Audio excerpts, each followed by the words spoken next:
Kas yra plokščiapėdystė? Plokščiapėdystė medicinoje vadinama hiperpronacija yra struktūrinė deformacija nulemta pernelyg intensyvaus šokikaulio judėjimo kulnakaulio atžvilgiu, kurį lemia nepakankamas užpakalinės pėdos dalies kaulų išsivystymas ir raiščių laisvumas. Natūrali ertmė esanti tarp šokikaulio ir kulnakaulio vadinama čiurnos antimi. Ši anatominė struktūra yra labai svarbi pėdos biomechanikoje. Šokikaulio judesiai kulnakaulio atžvilgiu bei šių kaulų sąveika su vidurinė ir priekinė pėdų dalimis užtikrina sklandų ir subalansuotą svorio perkelimą bei krūvių pėdoje amortizaciją vaikštant ir stovint. Hiperpronacijos atveju čiurnos antis užsidaro, pėda iškrypsta, nusileidžia išilginis skliautas. Žmogaus kūnas adaptuojasi prie pakitusios būklės, tačiau tokie pakitimai ilgainiui išbalansuoja judamąjį atramos aparatą ir sukelia kaulų, sąnarių, raiščių ir raumenų pažeidimus ir ligas. Plokščiapėdystė vienas iš labiausiai paplitusių ortopedinių susirgimų. Deja, ne visi turintys šią problemą tai žino.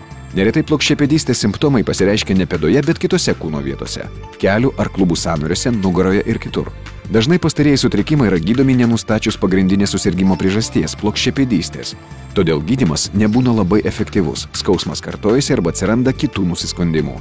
Pėdų hiperpronaciją būtina gydyti, nes bėgant laikui susirgimas progresuoja ir gali sukelti nemažai komplikacijų. HyproCure – patikimas ir efektyvus problemos sprendimo būdas.